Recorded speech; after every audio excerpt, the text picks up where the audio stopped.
¿Todo? ¿Está bien? Sí, muy bien. Bien. Bien.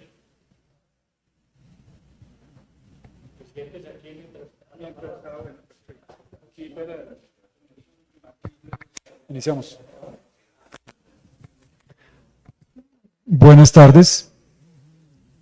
Solicitamos silenciar los teléfonos celulares para iniciar la sesión. Damos inicio a la sesión ordinaria de la Academia Colombiana de Historia el día 21 de octubre del año 2025 a las 5 de la tarde. El siguiente es el orden del día. Primero, aprobación del orden del día. Segundo, verificación del quórum. Tercero, saludo del señor presidente de la sesión, académico de número doctor Alberto Gómez Gutiérrez. Cuarto, disertación a cargo del académico correspondiente doctor Javier Guerrero Barón sobre el tema Una utopía continental llamada Colombia. Quinto, proposición de duelo con ocasión del fallecimiento del académico honorario doctor Benjamín Ardila Duarte. Sexto, votación de las actas 22 y 23. Séptimo, postulación de las candidaturas como académicos correspondientes del doctor Matthew Urán y Alejandro Bernal. Octavo, anuncio a los académicos sobre la fecha de la próxima sesión. Noveno, clausura a cargo del señor presidente de la sesión. En consideración el orden del día. Aceptado. Muy bien. Aprobado. Segundo, verificación del quórum. Registramos la presencia de más de 9 académicos de número, lo cual nos permite registrar que tenemos quórum para decidir y para deliberar.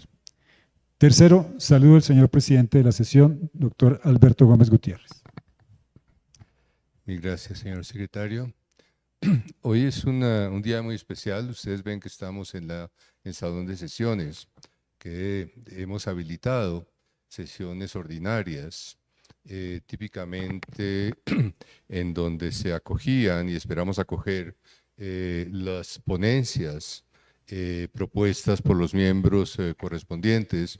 Naturalmente el auditorio queda a disposición para los eventos que involucren los miembros de número y honorarios, pero ustedes reconocen muy bien la importancia de este escenario y le toca reinaugurarlo a el académico Javier Guerrero, de manera que tiene ese privilegio de tener esta magnífica compañía de ustedes acá sentados, de quienes están acompañándonos online y quienes quedaron retratados aquí alrededor de nosotros. A modo de apertura quiero decir unas palabras sobre la obra de Javier Guerrero. Él inició a nuestra academia hace 7 años, el martes 8 de mayo de 2018, con una ponencia titulada, comillas, 70 años después, los estudios sobre Gaitán, el gaitanismo y el 9 de abril entre la historiografía y la memoria. Primera parte, el siglo XX, cierro comillas. En ese extenso título, que anunciaba una segunda parte con estudios y miradas muy probablemente del siglo XXI, aún inédito, se revelaba ya su interés por las utopías políticas, entre las que el gaitanismo es todavía hoy una referencia emblemática. Además de esta ponencia, publicada en el Boletín de Historia de Antigüedades del mes de diciembre de ese mismo año, el académico Guerrero publicó 8 artículos en otras revistas entre 2018 y 2020, problematizando en el primero de ellos la percepción de Oscar Wilde en los escritos de José Martí, y luego en 4 artículos sucesivos los determinantes históricos de la batalla de Boyacá, incluyendo la relación entre bonapartismo e independencia. En los 3 artículos restantes, elaboró sus tesis sobre las dificultades, silencios y censuras de la enseñanza de la historia en nuestro país, tema al que ha dedicado sus mayores esfuerzos políticos, yo diría también en clave de utopía. Entre 2022 y 2024, publicó 2 artículos sobre las soberanías oscuras de América Latina y el conflicto esmeraldero en Colombia, respectivamente.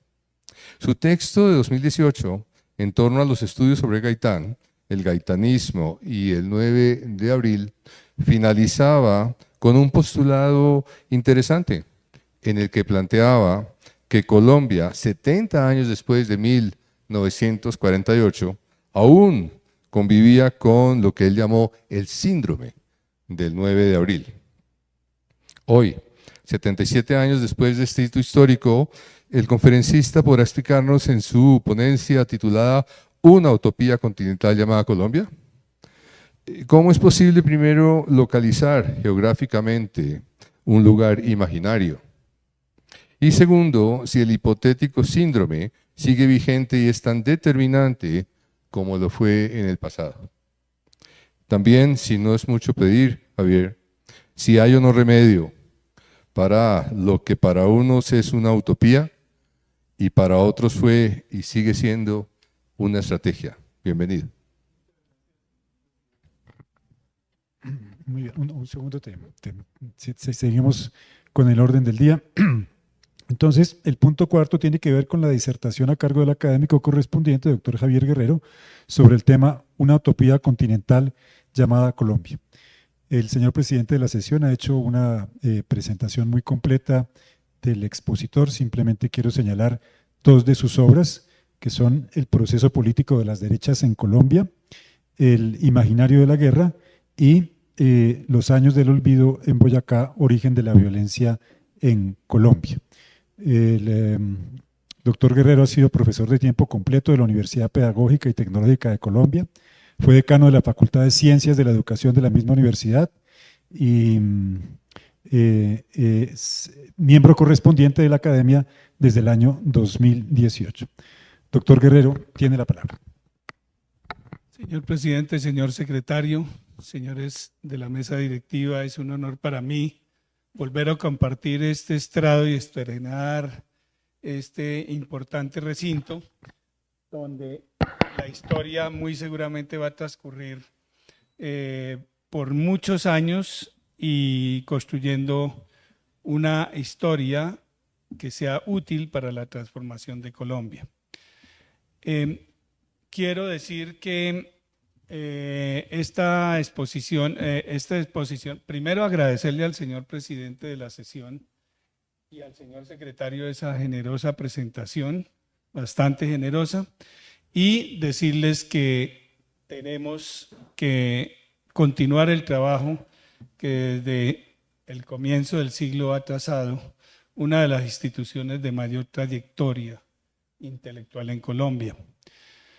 Se puede decir muchas cosas de la historia académica en este más de siglo, de 122 años, digamos, de existencia, pero lo que queramos, pero quien ha preservado y conservado ese patrimonio de la memoria histórica del país y muchos de su memoria documental y material, con esta pinacoteca, con muchas acciones en el país, ha sido la Academia Colombiana de Historia. A todos sus miembros reconozco su trayectoria y quiero hoy comentarles una reflexión que parte de los problemas del presente, como todas las preguntas de la historia, hacia el origen de la utopía que dio lugar a la fundación de todas las repúblicas latinoamericanas y de la misma república norteamericana que está en una de sus crisis más grandes de la historia. La utopía americana es el comienzo de la modernidad y las historias eurocentristas nos han robado un pedazo de la historia. El enfoque de la historia de América requiere una revisión profunda y una recontextualización y una resignificación, porque fue América la inventora de la revolución, como lo veremos, del concepto de revolución moderna, y segundo, fue América la inventora del dispositivo más importante del ejercicio de la modernidad. Se llama la república y un componente la democracia. Pero la república tuvo un componente adicional en América. Tuvo un componente que se llama la libertad. La libertad es un componente fundamental filosófico de la lucha por la humanidad, por la construcción de una humanidad distinta. Y entonces quiero partir con estas palabras, una reflexión que va de lo que es el Congreso Anfictiónico de Panamá de hace 200 años y que le pido a la Academia una reflexión profunda para el año entrante, y sobre todo el fracaso definitivo hasta hoy de una cosa que es un sueño todavía, se llama la integración de América Latina. Si vamos a sus orígenes, si vamos a sus orígenes, pasemos por favor, Oscar.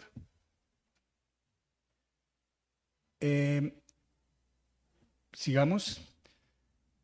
Quiero partir de una reflexión que con algunos colegas de la Academia y de la Comisión Asesora nos pusimos de acuerdo, una definición mínima de historia para poder entendernos.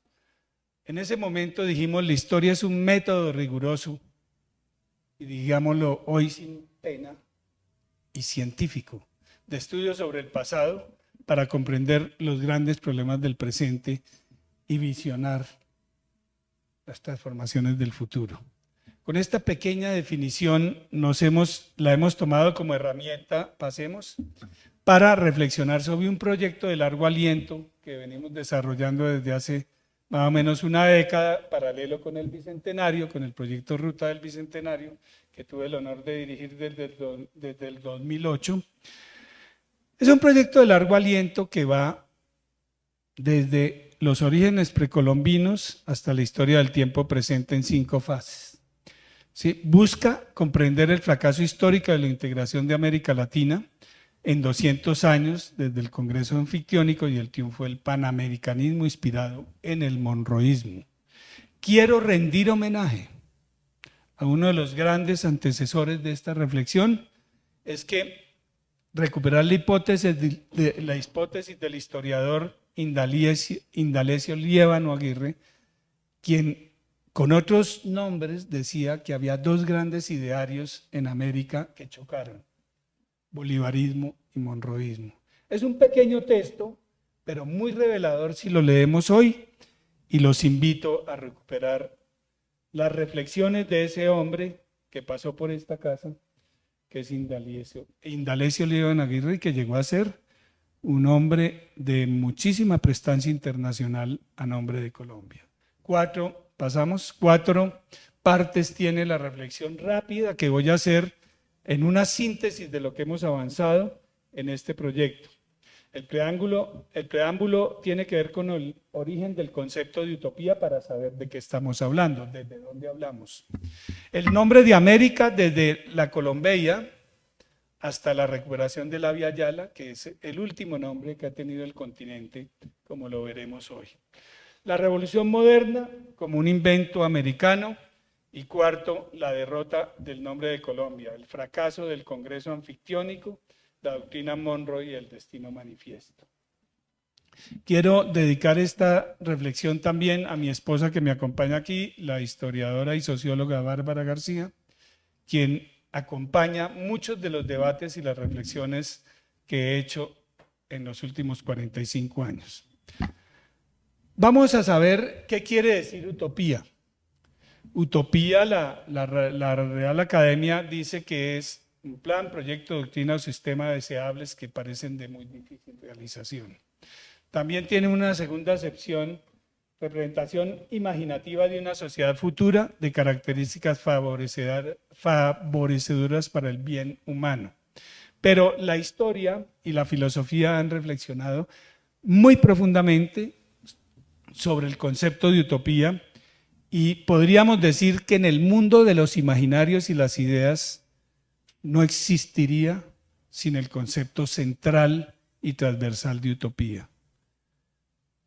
Y si uno reflexiona en los 200 años de existencia de las repúblicas latinoamericanas, 200 y algo más, 15 años de la existencia de las repúblicas latinoamericanas, veremos que todo tiene que ver con el concepto de utopía. No puede haber. El ser humano, pasemos, el ser humano no puede, pasemos a la siguiente, construir su futuro sin la noción de utopía, y la utopía siempre encarna un proyecto colectivo, no individual simplemente. La primera obra utópica no religiosa, y me aparto porque la primera utopía que conoce la humanidad es la noción del más allá, o en cristiano, si quieren, la noción del cielo. Es la gran utopía cristiana. La primera utopía no religiosa y de carácter político de la antigüedad clásica es la República de Platón, en la que se destaca la sociedad ideal y de un sistema político democrático.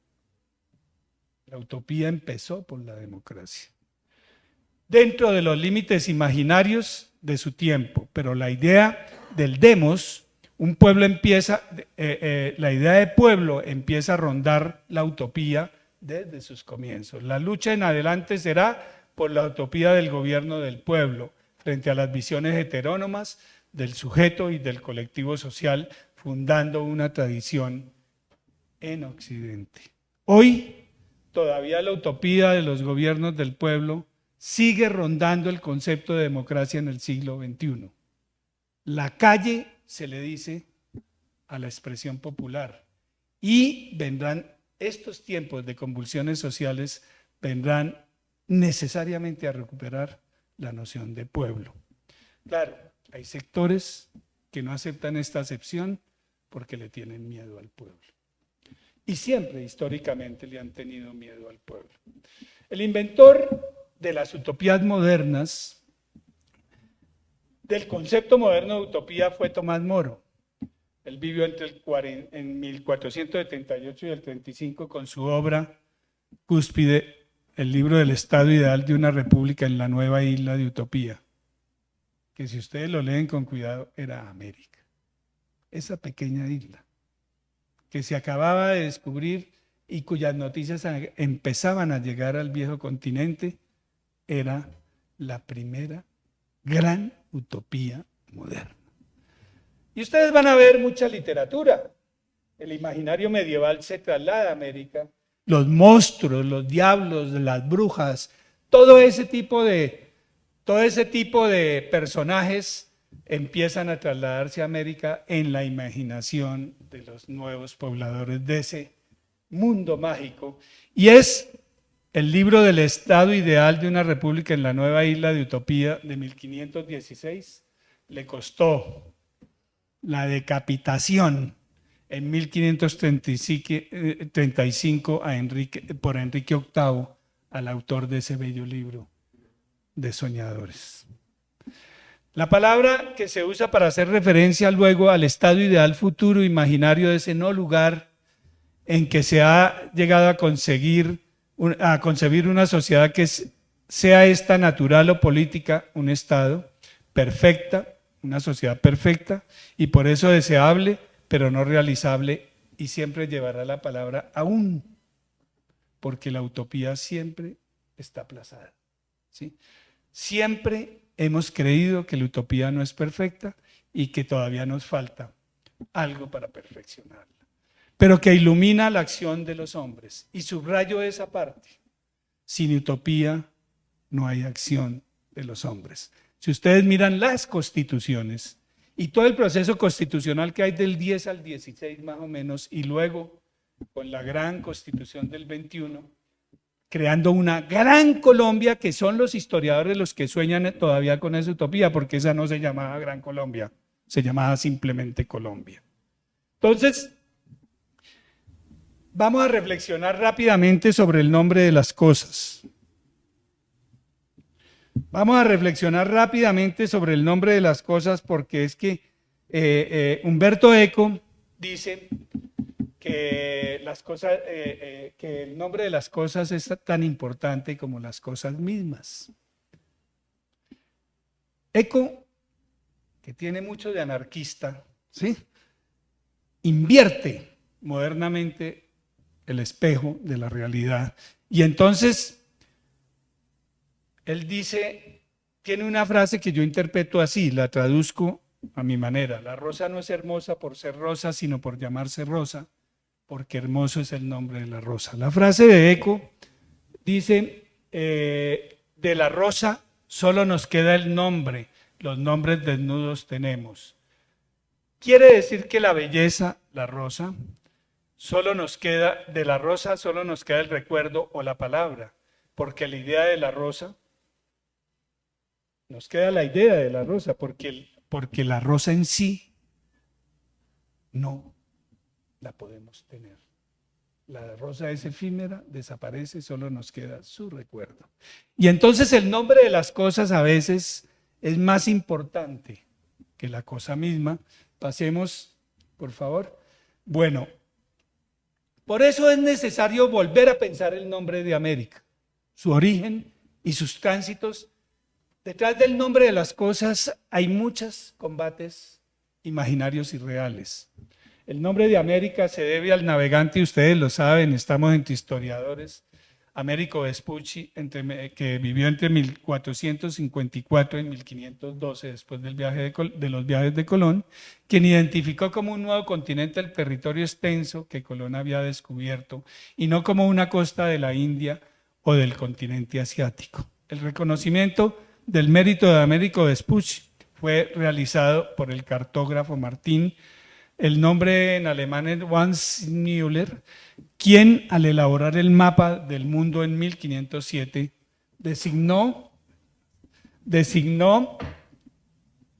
al elaborar el mapa del Nuevo Mundo en 1507, designó por primera vez con el nombre de América las nuevas tierras recientemente descubiertas. Pero es una gran injusticia. Pasemos, el primero que dice que es una injusticia es un enemigo de Colón, el primero que lo denunció ante la corona. Un hombre maravilloso, su vida es muy interesante. El primer antecedente registrado que denuncia la injusticia del nombre de América es Bartolomé de las Casas. En 1474 o 1484 a 1566, en el siglo XVI, había propuesto nombrar el continente en honor a su contradictor, creo que no enemigo, el almirante Colón. Y quienes detestaban a Colón, porque eso también cuenta, dijeron no Colón Columbus, no Colón por Cristóbal Colón, sino por Colón Columbus, y entonces nos querían llamar país de las palomas. Hoy es país de halcones y de águilas, pero nos queríamos llamar país de las palomas. Este hombre es muy importante, porque entre otras cosas América también se inventó los derechos humanos. No se les olvide que en la controversia de Valladolid es que surge el derecho, la pregunta si los indios tienen alma, que es la pregunta que le hace el padre de las casas al tribunal y al rey, es el origen de los derechos humanos. Luego llegaría San Pedro Claver de Cartagena, quien dice, oiga, ¿y los negros no tienen alma? Dos preguntas fundamentales para construir el mundo moderno. Entonces, del ideario americano de la utopía de Colombia, que como ustedes saben, luego se va a materializar en 1798 en la Constitución de Miranda, y la masonería, no nos digamos mentiras, y la masonería que construye un formidable texto constitucional desde Alaska hasta la Patagonia. ¿Cómo? Recuperando la idea de Colón Columbus, país de las palomas, y proponiendo un gran imperio estilo napoleónico sobre todo el continente. Y entonces, de las casas saltaríamos a Miranda, de Miranda a la Constitución de Tunja, que es la que vuelve a nombrar la palabra Colombia. Luego aparecerá en la Declaración de Independencia Absoluta de 1813 la primera mención a Colombia en un documento público como referencia a todo el continente. Luego aparecerán unas pequeñas, 2 menciones en la Carta de Jamaica, pero va a aparecer en la Ley Fundamental de Colombia de 1819 de Angostura, ya el texto constitucional y la utopía, reducida a un territorio menor.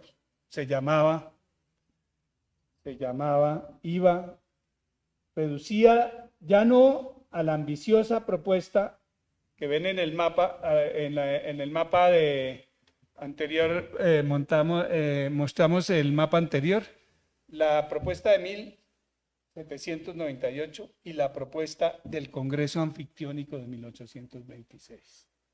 Son los 2 mapas. Miren ustedes la dimensión de la utopía. Pasemos. Los mapas son también una utopía. Pasemos. Entonces, ¿qué sucede? Sucede que el Abya Yala era el nombre o un nombre similar, como muchos no europeos denominaban el continente. Otros muchos africanos, pero sobre todo los originarios, le habían dado otros nombres unificados hoy convencionalmente como el Abya Yala. Esto es una convención, los nombres siempre son una convención, por eso me produce mucha desconfianza que un personaje que se posesiona y a la hora está firmando, primero llama al destino manifiesto de los Estados Unidos y a la hora firma un decreto, un acto gubernamental cambiándole el nombre al Golfo de América, el Golfo más importante de América, que es el Golfo de México, del Imperio Mexicano, que era una referencia fundamental a lo que existió en el mundo precolombino americano. Pero además de eso dice, vamos a cambiarle el nombre al Canal de Panamá y tal vez está rondando, los buques de guerra están rondando para cambiarle el nombre a Panamá y tal vez a Colombia y tal vez a Venezuela en nombre del destino manifiesto de la doctrina Monroe, que ha evolucionado en el tiempo, en estos 2 siglos, 102 años de existencia, ha evolucionado y ha cambiado en sus intenciones y en sus propósitos, como lo veremos, si nos alcanza el tiempo. Entonces, el uso histórico del Abya Yala por los cunas utilizaban este nombre para referirse al continente desde antes de la llegada de los europeos. Otros dicen que fue después de la llegada de los europeos que adoptaron ese nombre para el continente. La adopción moderna a partir de 1977, en el Consejo Mundial de los Pueblos Indígenas decidió adoptar el término para referirse a todo el continente con el fin de oponerse radicalmente a la denominación de América. Entonces, aquí hay batallas por los nombres muy importantes, pasemos.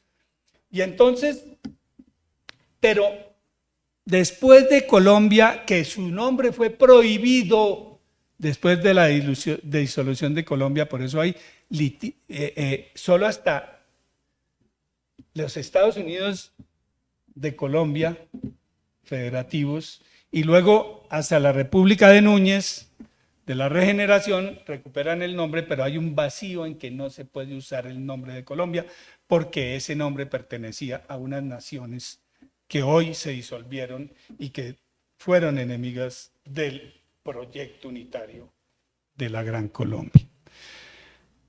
Hay un tunjano que de pronto empieza a decir el nombre de Colombia, de América no nos gusta, porque América, hay muchas Américas. Y entonces José María Torres Caicedo en 1851 en un poema pequeño desde París lanza la idea de que debemos llamarnos América Latina. Y ahí él da las razones, voy a saltarme todas las razones, pero desde entonces hasta que los latinos en Europa y sobre todo en los Estados Unidos reivindican la identidad latinoamericana como la identidad del continente. En Estados Unidos y en Europa, ser latino es pertenecer a cualquier rincón distinto de México hacia arriba, es decir, del Río Grande hacia arriba, cualquiera es latinoamericano o caribeño o lo que ustedes quieran, pero son latinos y ellos mismos reivindican su nombre y hoy es uno de los grandes problemas de las migraciones, la identidad latinoamericana. Pero pasamos, uno de los problemas más graves para el mundo moderno fue, y lo señala muy bien Fontana. Fontana dice que las rebeliones eran hambrunas y alzamiento alrededor de los castillos, los conventos, las ciudades amuralladas, etcétera, cada vez que se dañaban las cosechas, generalmente de trigo, de los granos, que producían grandes migraciones. Ustedes los ven en tiempos bíblicos, las grandes migraciones por las hambrunas. Hoy vivimos una gran migración de las hambrunas, solo que el hambre es distinto. Pero el hambre movió muchas cosas y los alzamientos había, dice Fontana, Josep Fontana, el historiador catalán, dice que en cada generación uno alcanzaba a vivir una o dos hambrunas, uno o dos alzamientos, uno o dos, llamaríamos hoy, estallidos sociales. Pero nunca pretendían cambiar de régimen político. Por eso Hannah Arendt dice que la revolución no es un problema de pan. Hannah Arendt, al definir la revolución, dice es un problema de cuando usted piensa en la libertad, ya está hablando de revolución. Antes no está hablando sino de revueltas, cualquier cosa, póngale el nombre que quiera, pero solo la idea filosófica de un cambio político es el que define la revolución. Entonces, América, al construir la primera república del planeta, y ese derrotero utópico se lo debemos a las 13 provincias norteamericanas. Por eso, por favor, tengamos cuidado cuando echamos por la borda todo lo que se ha hecho en el norte anglosajón. Recuperemos la primera república democrática del planeta. No fue la Revolución Francesa, fue América. Pero hubo revoluciones, muchas en el sur, que no lograron cristalizar. Lean ustedes toda la literatura que hay sobre Tupac Amaru. Ojalá miraran la literatura que hay sobre el movimiento comunero desde el Paraguay hasta la Nueva Granada y siguió por Centroamérica. Es un incendio continental, pero no lográbamos decir qué queríamos en el cambio de ese régimen. Suramérica no fue capaz, fue concomitante, las revoluciones empezaron al tiempo, pero Norteamérica tenía más pensamiento, llamémoslo ilustrado, para condensar en una propuesta que ya había pensado Montesquieu, que era dividir el poder monarca, dividirlo en 3, por lo menos, y quitarle la cabeza al rey, simbólicamente. Está de moda esa excepción. Pero aquí, en las constituciones, descabezaron al rey sin matarlo. Simbólicamente, todas las constituciones que aparecen del 11 al 16 más o menos, todas decapitan al rey. Nadie nace para ser rey. No había rey, pues no podíamos decapitarlo. Pero, simbólicamente, América es la tierra sepulturera de la monarquía en el planeta. Hay unas monarquías que sobreviven pese a la modernidad, pero son como, me decía un historiador inglés, y en una reunión con españoles son como una especie de estorbo que todavía nos queda. ¿Sí? Eso no es moderno. O pregúntenle a los ingleses. Entonces, o a los españoles. Este efecto rebote de la revolución va a Francia. Allá hay 6, dicen de 7 a 9 revoluciones poco estudiadas después de la francesa, pero no sobreviven y el efecto espejo rebota en América con la gran primera y única casi, revolución de negros esclavos, que es la portentosa, sin estudiar, revolución haitiana, que es el fuego que encendió la pradera en Sudamérica y al que todavía le tienen miedo. Tanto en los Estados Unidos, en los estados del sur, todavía le tienen miedo a los negros. Y aquí fue uno de los grandes problemas que tuvo la construcción de la ciudadanía hasta el año 51, cuando los liberales radicales por primera vez toman la decisión, bastante pacífica entre otras cosas, de liberar a los esclavos. Y eso fue importante porque ese es el sendero que traza esta revolución continental suramericana, que ustedes pueden ver ahí medio representada. Es un mapa hecho con mucha ligereza, pero que podría darnos la idea de lo que significó después de Haití, Tunja, Caracas, y no fue al revés. Primera constitución republicana de América Latina es Tunja. Y por eso es tan importante la Constitución de las Provincias Unidas de la Nueva Granada, porque es el ejemplo que luego, claro, ya Cartagena, Monpós, todos tenían gritos de independencia y radicalismos que no se plasmaron en constituciones. Pero la tenemos ahí y es un ejemplo muy importante para lo que sucedió después. Nuestra América, de todas maneras, y además nuestra América, fíjense en el lenguaje lo importante, vino un ilustrado, llegó a mediados del siglo XVII, llegó a Santa Fe, nació en Cádiz, era gaditano, y empezó a decirle a sus estudiantes del Colegio Mayor de Nuestra Señora del Rosario: no digan la América española, digan nuestra América. Giro lingüístico fundamental que no hemos dado los historiadores, porque no hemos dado el giro latinoamericano totalmente.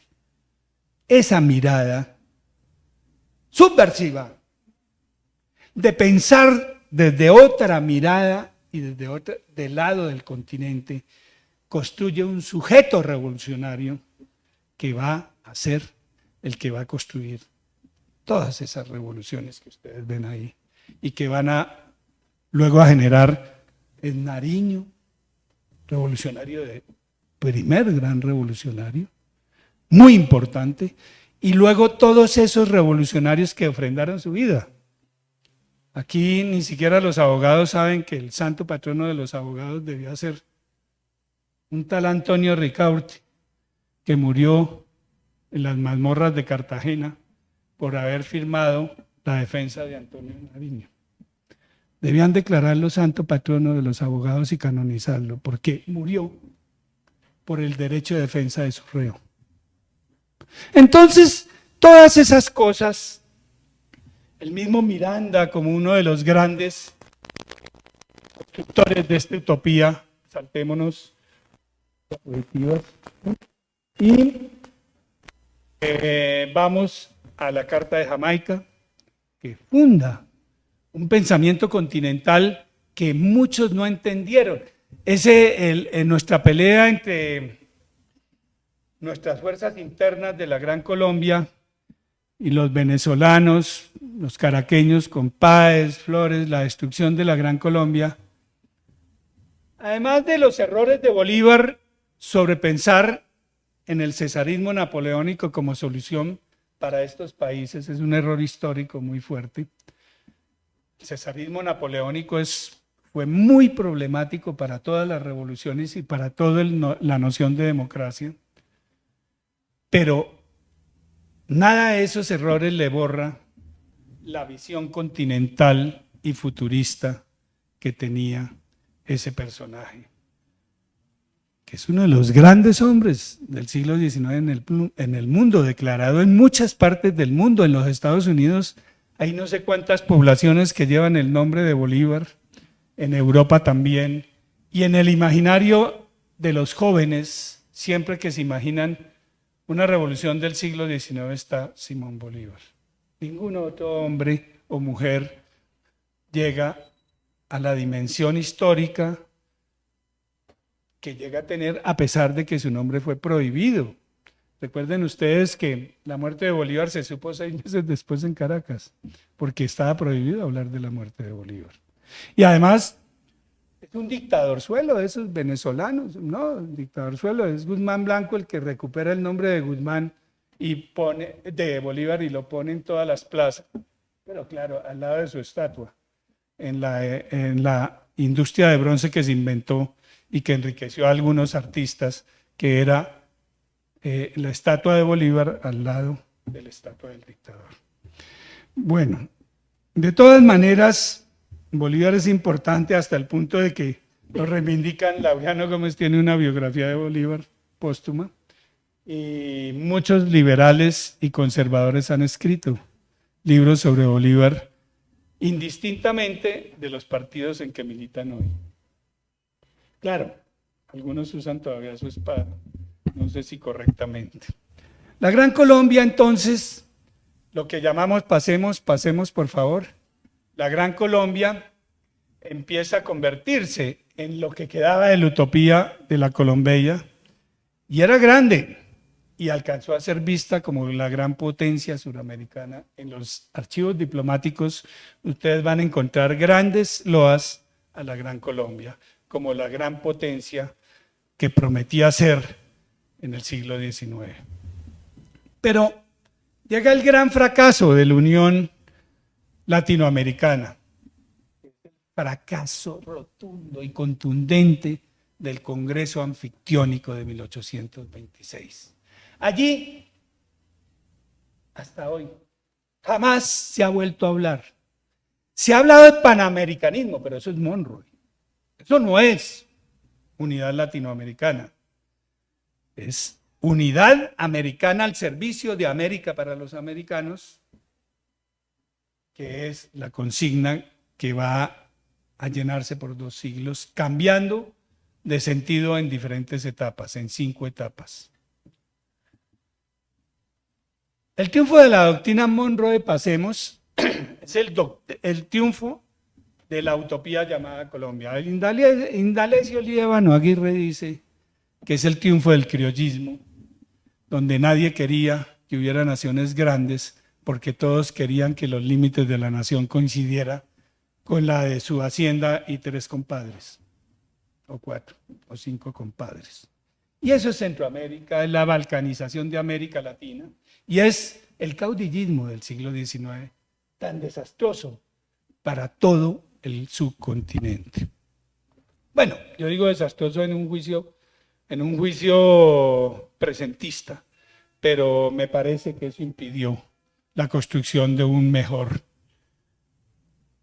proyecto nacional y continental. La doctrina Monroe derrota al bolivarismo, y las intrigas más fuertes lo hicieron los Estados Unidos con los delegados. Convencen a varios de ellos, otros no se hacen presentes. Ustedes conocen la historia menuda del Congreso Anfictiónico, o los invito a conocerla, pero lo más importante de eso es que América Latina se llena del síndrome de Adán y de las desconfianzas que llevaron a la ruptura, primero de la Gran Colombia y luego de todo el subcontinente. Y luego nos va a costar varias guerras civiles. México, que fue uno de los que de mayor forma saboteó el Congreso Anfictiónico, fue la primera víctima, fue la que más perdió territorio. California, Texas, la Florida, además de la compra que se hizo a Luisiana para crear ese bloque sur esclavista de la gran nación. Luego vamos a tener las grandes guerras suramericanas del siglo XIX que se hubieran evitado. Si ustedes leen el tratado multilateral que solo lo ratificó la Gran Colombia, entenderían lo que estaba planteando. No solo Bolívar, era un equipo de pensadores que venía desde Jamaica, que vino luego estuvo con Haití, con la Legión Británica, y que aquí también se reunía y que construía un proyecto de nación latinoamericana. 3 etapas en la derrota del monroísmo al bolivarismo. Tenemos 3 grandes etapas. La formulación, además no es de Monroe, ¿no? Ustedes saben que eso lo escribió John Quincy Adams y lo leyó el presidente James Monroe en su mensaje al Congreso. Pero eso es adjetivo, lo lanzaron allá y tiene el nombre de las cosas, ¿no? Tiene el nombre de doctrina Monroe y todavía la conocemos así. En su etapa 2, se inventaron 2 conceptos. Un periodista lanza la idea del destino manifiesto de los Estados Unidos, que va ligado a otro concepto fundamental para entender qué son los Estados Unidos, la noción de espacio vital. Ellos van a ir por el mundo y eso es posterior, eso es del darwinismo social, que es otra corriente utópica de pensamiento, el spenceriano inglés, otra noción de sociedad perfecta que va a surgir a partir del positivismo. Entonces ustedes van a encontrar a esta fantasma que recorre América de la doctrina Monroe. Primero, que el destino manifiesto es: somos el pueblo elegido de Dios. Otra vez está de moda eso. Que es el mismo destino del Estado de Sion, fundado a finales nacionalista del siglo XIX, el Estado de Sion en Israel, que es fundado en Basilea, es suizo, ese proyecto, y que luego hoy está funcionando muy bien, que es nosotros somos el pueblo de Dios. Y los otros dicen, no, nosotros somos, pero esta es una ética, si ustedes leen bien a Weber, la ética protestante y el surgimiento del capitalismo, con esto termino, es el principio del calvinismo de que quien tenga éxito con riqueza en la tierra está salvado. Entonces, si nosotros somos ricos y hacemos riqueza como se enriquecieron los primeros colonos norteamericanos, pues son el pueblo de Dios. Y entonces somos el destino manifiesto de la divinidad que quiere que nosotros dominemos el mundo. Y ese es el discurso que desde entonces, si ustedes observan con cuidado el discurso de posesión del último presidente de la gran nación, encontrarán todos esos elementos en su discurso del primero y del segundo gobierno. El destino manifiesto. Y vamos a volvernos otra vez la gran nación, vamos a recuperar. Y entonces México sale del mapa, y esto se llama Golfo de América. El canal de Panamá es Canal de América. Y todo lo que queramos le vamos a cambiar el nombre. Sí, ¿por qué? Porque tenemos un ejército y tenemos nuestros barcos en el Caribe. Quiero cerrar con pasemos, esa es la derrota. Y la mejor prueba, pasemos, se ve en todos estos intentos de volver a construir una unidad latinoamericana. Y eso que ahí falta el Pacto Andino y faltan otras. Todo esto demuestra, y esta pequeña gráfica nos demuestra que la integración de América Latina fue el gran fracaso desde 1826 y que la utopía latinoamericana llamada Colombia, o como la quieran llamar, señores académicos, sigue siendo una utopía vigente para los tiempos del siglo XXI y el derrumbe del orden mundial, porque no se les olvide también que la doctrina Monroe se enfrenta a la Santa Alianza en el momento del derrumbe del orden mundial, al derrumbarse el imperio napoleónico. Y se desajustan todos los imperios y por eso puede triunfar América. Pueden triunfar 20 y pico de naciones revoluciones todas ellas, que logran construir e inventarse la república para dolor universal de la monarquía y de las dictaduras, porque ahí está el problema. Esas consignas de hace 3 días en las calles no es accidental, es la resurrección del proyecto utópico de república. Muchas gracias.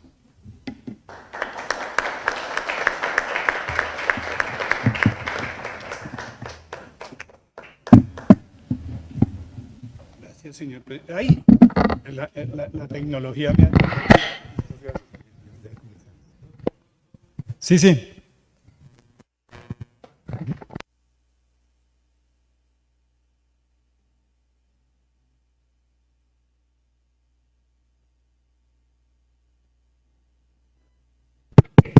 Listo. Muchas gracias, Orcas.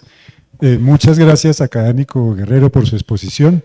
Entonces, abrimos una pequeña sesión para formular 3 preguntas, que es el tiempo que tenemos. No sé si alguno de los académicos presentes quiera formular alguna pregunta.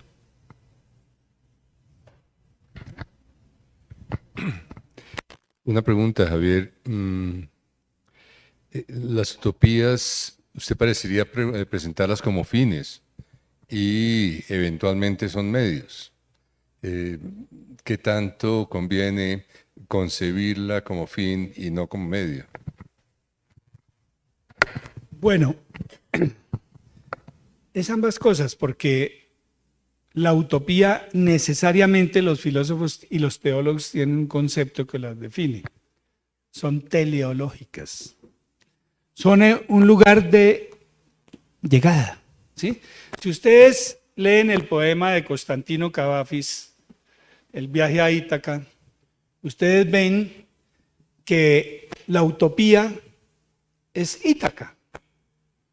Pero al final, cuando ya llega a Ítaca, él se da cuenta, Cavafis se da cuenta, que la utopía era la forma de viajar, que la utopía era el viaje, que el viaje no era solo un lugar que la utopía no era solo un lugar de llegada, sino era todo el viaje.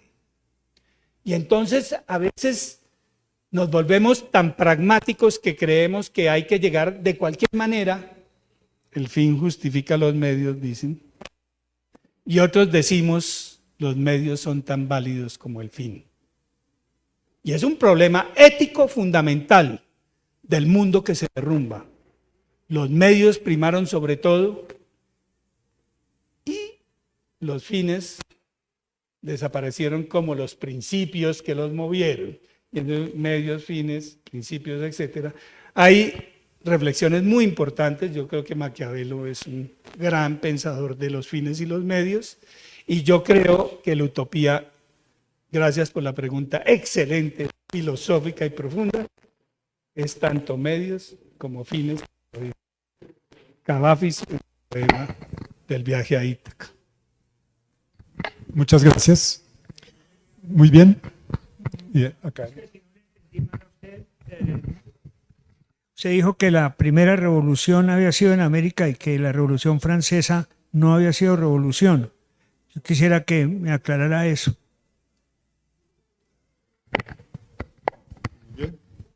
Este colega académico, yo lo que digo es, si hacemos una línea del tiempo, las revoluciones son en América y se aprenden en Europa. Ellos tuvieron la revolución en la cabeza, pero nunca la hicieron. Es más, las revoluciones no son propiamente en América. Si ustedes leen un libro que se llama La Hidra de la Revolución, que desmiente todas las historiografías marxistas, a todos los historiadores que dicen que la clase obrera nació en los talleres industriales y en las fábricas. Si ustedes leen con cuidado ese libro, ahorita se me olvidan los 2 autores, que se llama La Hidra de la Revolución, la revolución nace, dicen ellos, en la anarquía del Caribe. en la cantidad de barcos que quedaron sin capitán, con esclavos, en la cantidad de marinos que se alzaron a bordo, en la cantidad de huelgas en los puertos. Nueva York tenía cantidades de huelgas por metro cuadrado, ¿sí? El puerto de Nueva York. Veracruz, todos los puertos de los portugueses tuvieron cantidades de huelga. Buenos Aires, ¿sí? Es decir, el Río de la Plata es fuente de muchos años. Pero son los puertos del Caribe los que se inventan todo el desorden que desordenó el mundo. Son los marineros prostibularios, me perdonan a los que la palabra les suene mal, pero son los que desbaratan órdenes, incluso microórdenes, como el microorden familiar. Son los que desbaratan todo ese mundo religioso que dominaba el mundo, tanto protestante como católico en el sur. Son los que desarman el orden. Y son los marineros los que se inventan las huelgas y los que se inventan las revoluciones. Con pequeño asentamiento en un barco. El pueblo no siempre tiene la razón. Muchos de esos motines de los barcos botaban al capitán y a los marinos al mar. Y la navegación es una ciencia. Y es la ciencia de las estrellas, decía Caldas. Y sin ciencia de las estrellas usted no sobrevive en el mar. Acuérdense la carta de Caldas que le costó la vida al general Enrile. Perdóneme usted la vida y yo puedo conducirle sus navíos y sus flotas porque yo sé la ciencia de las estrellas. Lo que no supo Caldas es que la escuela de Cádiz, de donde era Enrile, y 180 marinos que vinieron en el ejército de tierra firme, de costa firme de Morillo, a la Reconquista, eran científicos de la escuela de Cádiz, la más prestigiosa del mundo, escuela de marinos. Entonces, todo esto para que sepamos que la historia de la revolución está por escribirse. No sucedió ni en Inglaterra, ni hay un modo de producción industrial capitalista en Inglaterra y Holanda y etcétera. Hay un modo de producción planetario donde las materias primas las producen los esclavos, los indios, los artesanos, etcétera, en América, y allá simplemente se procesan. Serían los outsourcing de hoy. Y entonces la revolución industrial incluso fue parte de América. Muchas gracias. Muy bien, tenemos cupo para una pregunta, ¿cierto? Entonces le corresponde a la académica Inés Arias.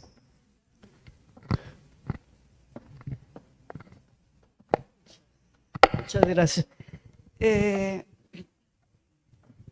Pues yo quiero referirme a la temática tan importante de las utopías y de las narrativas. Entonces, nosotros hemos estado atravesados por la narrativa de el colonialismo y el anticolonialismo y los países subalternos y los países inferiores y los países superiores que tienen a su cargo la industrialización.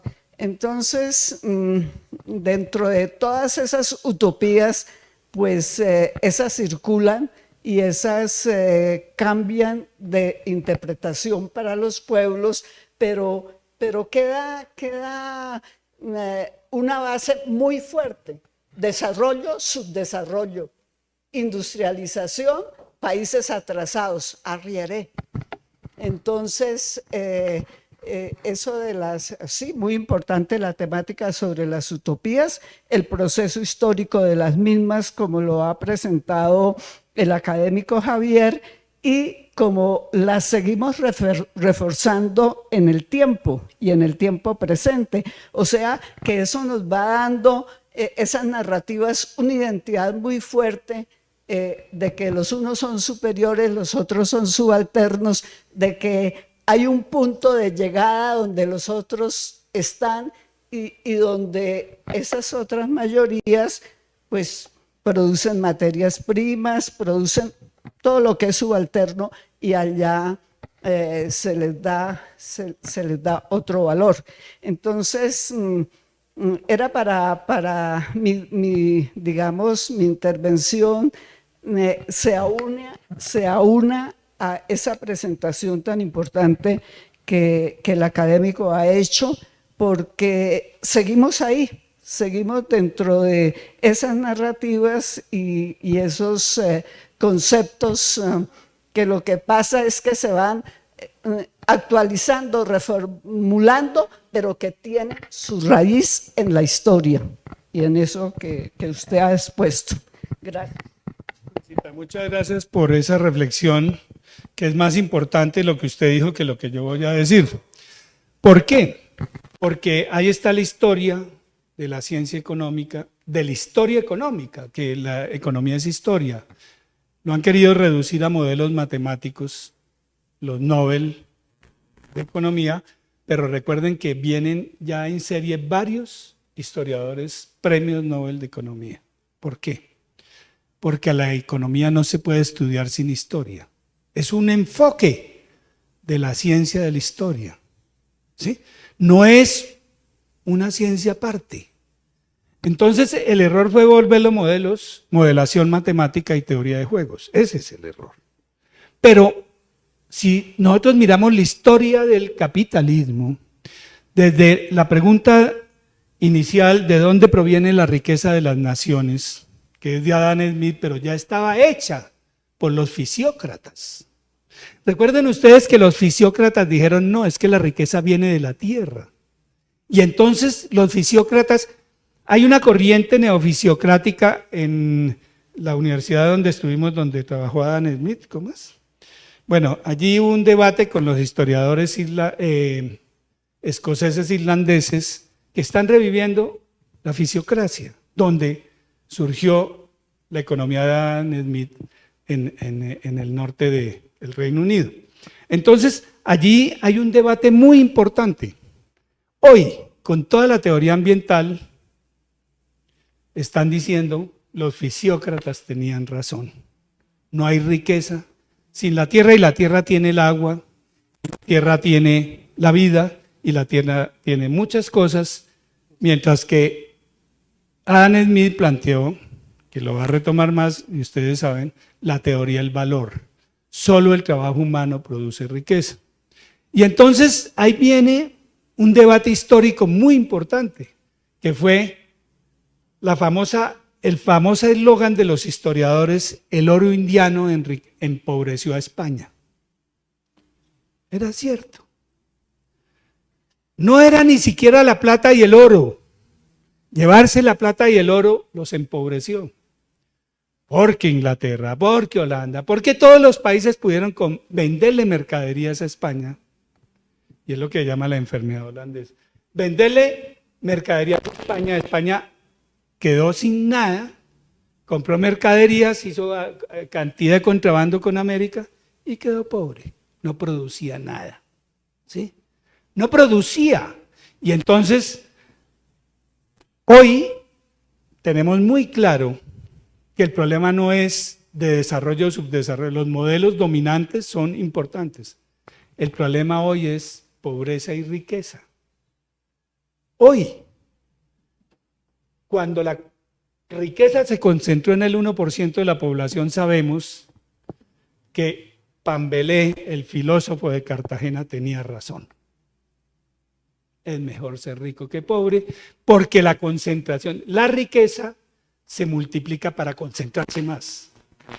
Llegaremos pronto al momento en que la riqueza esté en el 0.1% de la población se va a arruinar, desaparece el salario. Recuerden ustedes que el mundo está pensando en la renta básica porque no va a haber cómo pagar salarios.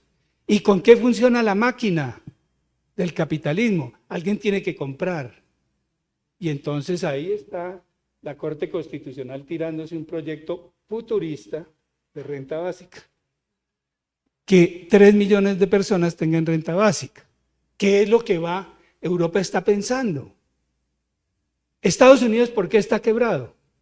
¿Por qué no hay renta básica? Europa sí tiene un poquito de estado de bienestar y podría recuperarse más rápidamente, pero eso es histórico. Desde el oro indiano, que empobreció a España, gracias por tu pregunta y por esa reflexión, que nos trae hacia el presente y que nos devuelve hacia el pasado. Muchas gracias. Muy bien, entonces continuamos con el punto número 5, que tiene que ver con la proposición de duelo con ocasión del fallecimiento del académico honorario doctor Benjamín Ardila Duarte. La proposición dice así: la Academia Colombiana de Historia, considerando, 1, que a sus 87 años falleció en Bogotá el día 15 de octubre del año 2025, el académico honorario doctor Benjamín Ardila Duarte. Segundo, que el académico Ardila Duarte obtuvo el título de doctor en Derecho de la Universidad Libre de Colombia y de especialista en Derecho Administrativo de la Universidad de París en el año de 1967. Tercero, que el académico Ardila fue subdirector del periódico Vanguardia Liberal en 1968 y columnista de la publicación jurídica Ámbito Jurídico. Cuarto, ocupó varios cargos en la administración pública como director del SENA Regional de Santander en 1969, tesorero del Distrito Capital de Bogotá en el 79 y el 81 y superintendente de Notariado y Registro. Además fue miembro de la Cámara de Representantes de Colombia entre 1982 y 86 y miembro de la Comisión Asesora de Relaciones Exteriores. El doctor Ardila Duarte fue catedrático de Historia en las universidades del Rosario, Sergio Arboleda, Externado de Colombia y Libre de Colombia. El académico honorario Ardila Duarte publicó varias obras en el campo de la historia, entre ellas sobre el pensamiento y obra de Alfonso López Michelsen y sobre la historia de las relaciones internacionales de Colombia, igualmente sobre Jorge Eliezer Gaitán y la izquierda liberal.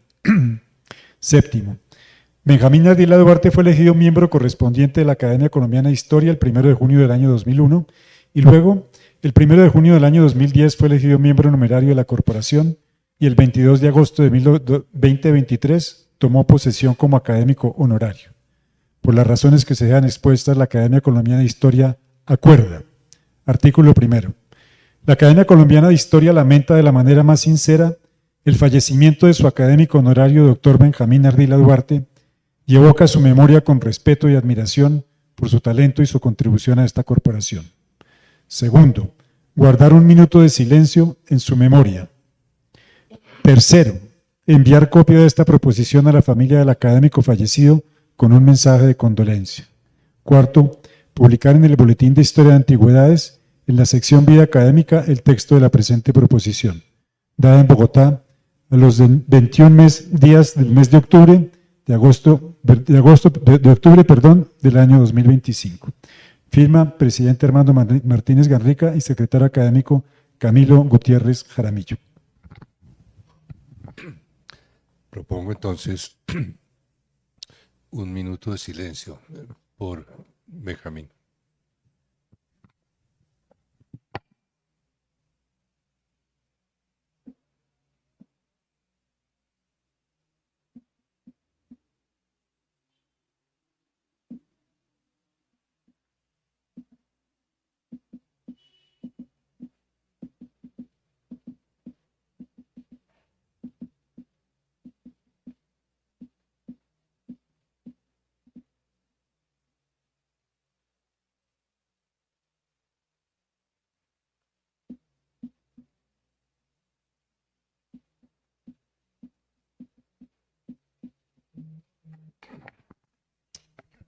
Muchas gracias. Está la silla de luto en donde usualmente se sentaba Benjamín. ¿Aprueban ustedes la proposición? Muy bien, muchas gracias. Por esta razón pasamos entonces al punto número 6, que tiene que ver con la votación de las actas número 22 y 23. Sometemos a consideración de ustedes el proyecto de las actas número 22, correspondiente a la sesión del día martes 12 de agosto del 25, número 23, correspondiente a la sesión del 26 de agosto. del 25. Estas actas fueron enviadas a los correos electrónicos de los señores académicos el pasado 15 de octubre. Se somete a aprobación las actas. Gracias. Muy bien, pasamos al punto número séptimo que tiene que ver con la postulación de la candidatura como académico correspondiente extranjero del doctor Matthew Brown y como académico correspondiente del doctor Alejandro Bernal. Entonces, en el primer caso, con base en lo previsto en el literal C del artículo 5 de los estatutos, la mesa directiva de la Academia Colombiana de Historia decidió postular la candidatura para miembro correspondiente extranjero del historiador inglés Matthew Brown. La proposición dice así: téngase como miembro correspondiente extranjero al historiador Matthew Brown.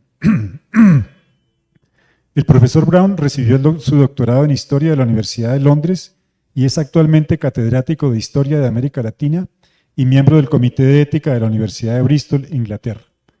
Ha publicado diferentes artículos en revistas indexadas sobre la historia global de Latinoamérica y varios libros en el campo de la historia suramericana, y especialmente de la historia de Colombia, entre los cuales se destacan los siguientes: Militares extranjeros en las guerras de independencia, Nuevas Perspectivas, año 2005.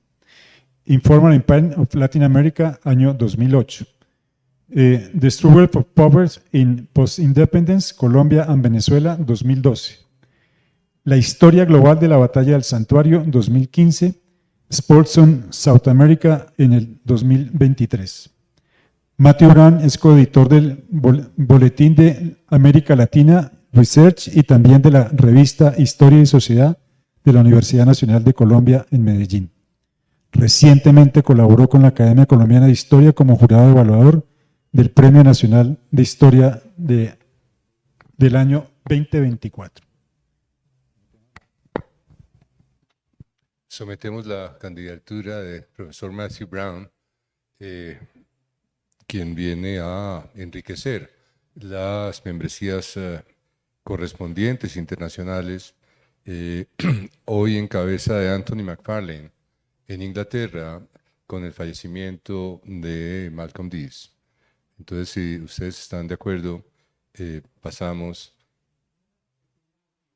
Sí. De quien acertadamente había hecho la explicación del gran historiador grande, tiene una de las mejores trabajos sobre las regiones y su participación en la independencia, y ha hecho aportes a la historia del deporte, a la historia de la vida cotidiana, y sobre todo es un riguroso conocedor de la historia final de SEA en Bristol y un amigo de Colombia excepcional. Entonces yo invito a los académicos a que no nos tienden la mano para aceptar como académico extranjero la materia. Sí, la postulación corresponde en estos casos cuando se trata de un miembro extranjero a la mesa directiva. Naturalmente ha sido muy bien recibida en los corrillos y veo que usted también está de acuerdo, creo que todos estaremos de acuerdo que es una magnífica adquisición y él lo hace con mucho interés. De tal manera que, si ustedes están de acuerdo, pasamos a la comisión de candidaturas. El nombre de Matthew Brown. Muy bien, entonces esa es la primera postulación. La segunda postulación tiene que ver con la proposición presentada por los académicos de número Roberto Lleras Pérez y Jorge Morales Gómez. Dice así: señor académico secretario, doctor Camilo Gutiérrez, los abajo firmantes miembros de número de la Academia Colombiana de Historia nos permitimos presentar la siguiente proposición. Téngase como candidato a miembro correspondiente de la Academia Colombiana de Historia el doctor Alejandro Bernal Vélez. El doctor Bernal Vélez es antropólogo egresado de la Universidad de los Andes y cuenta con maestría en Historia de la Universidad Nacional y doctorado en Arqueología de la Universidad Nacional del Centro de las Provincias de Buenos Aires, Argentina. Bernal Vélez tiene una amplia experiencia en investigación en arqueología, historia y etnohistoria en varias regiones de Colombia y en docencia en 3 universidades del país. Ha realizado más de 20 publicaciones científicas, incluida una con la Academia Colombiana de Historia, y ha participado en numerosos eventos académicos en Colombia y el exterior. Se adjunta la hoja de vida. ¿Aceptan ustedes la proposición de candidatura para el comité de candidaturas para miembro correspondiente del arqueólogo Bernal? Muy bien, entonces pasa al comité de candidaturas. No sé, Jorge, ¿tienes libros? Entonces pasamos a ver los libros. Muchas gracias.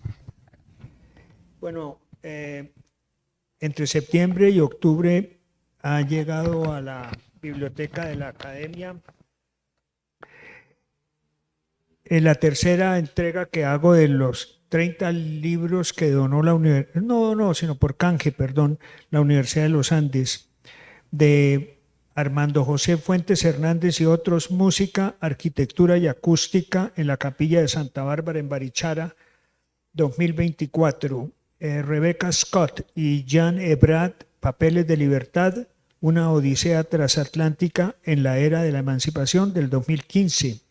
De Marta Herrera Ángel y Catalina Garzón Zapata como editoras, Archivos y documentos, transcripciones documentales sobre la Nueva Granada en el período colonial, del 2011. De Fernando Purcell Torrijos y Ricardo Arias Trujillo como editores, Trascendiendo Fronteras, circulaciones y especialidades en torno al mundo americano, del 2020. Y de Mauricio Nieto Olarte, Las máquinas del imperio y el reino de Dios, reflexiones sobre ciencia y tecnología, tecnología y religión en el mundo atlántico del siglo XVI, del 2015. De José Trinidad Polo Acuña, Indígenas, poderes y mediaciones en La Guajira en transición de la colonia a la República, 1750-1850, del 2012, de Mariana Serrano Salamea y Julio Paredes Castro, quienes también han dejado huella, 29 perfiles, tomo 1, eso es de gente que se ha destacado en la Universidad de los Andes. De Juan Camilo Niño Vargas, Diccionario de la Lengua ETE, del 2018, que ya teníamos una copia aquí. De Muriel Lorán, Contrabando, Poder y Color en los albores de la República en la Nueva Granada, 1822-1824, del 2018. De Ricardo Uribe, Relox, un nuevo arte de hacer creer, colección Casa Museo de la Quinta de Bolívar y Museo de la Independencia, del 2017. De Mario Omar Fernández Reguera, El teatro de marionetas de Jaime Mansur, del 2019, y de varios autores, las colecciones de arte de la Universidad de los Andes, del 2019. Fuera de esos logros obtenidos por canje, han llegado varios autores del 2017, Economía, Lenguaje, Trabajo y Sociedad en la Universidad Nacional de Colombia. De José Fernando Ateortúa Cruz, del 2024, La cuestión del pan de bono, mitos, leyendas y realidades, 2 volúmenes. Y de Javier Tafur González, del 2017, Las acciones discursivas de la polémica social, el proceso a Jorge Isaacs, de 1861 a 1864, 2017, de Cali. Gracias. Muchas gracias. Entonces, simplemente quiero anunciar que la próxima sesión se llevará a cabo el día martes 4 de noviembre, en la cual tomará posesión como académico correspondiente el doctor Jaime Buenahora Febres Cordero. 9, clausura a cargo del señor presidente de la sesión. Mil gracias, señor secretario. Hoy hemos hablado de revoluciones. El académico Guerrero hizo varias referencias a revoluciones, pero yo he estado bajo la mirada muy atenta de José Manuel Restrepo Vélez y de José Manuel Restrepo Ricaurte, reclamando en silencio la mención a la historia de la revolución que Restrepo hizo, de tal manera que no debemos dejar de mencionar ese tipo de referencias. Y a la vez me sorprendió enormemente la citación de Caldas como un factor esencialmente científico, cuando Caldas también fue un factor político. Él hizo, antes que Restrepo, una historia de lo que se podría llamar una revolución en el diario político de Santa Fe en 1810. De tal manera que tenemos esos protagonistas que ayudan a entender el proceso de las revoluciones que ha habido en este país. La otra mención que me dejó pensando, Javier, es la referencia a Pedro Claver como la primera persona que habló del alma de lo que en el tiempo se llamaban los etíopes. Pero en realidad fue su maestro, Alonso de Sandoval, el que abrió la puerta a esa consideración.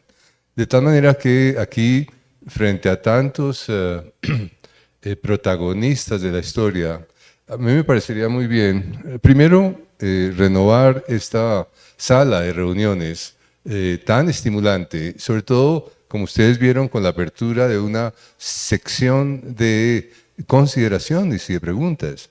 Eso es importante, eso dinamiza la academia. Y segundo, aprovechar pues estos precursores y precursoras, está Soledad Acosta ahí, para que no nos dejen olvidar que el presente a veces conviene ser mirado desde el pasado, aquí en la Academia de Historia. Muchas gracias por venir y con esto clausuro la sesión.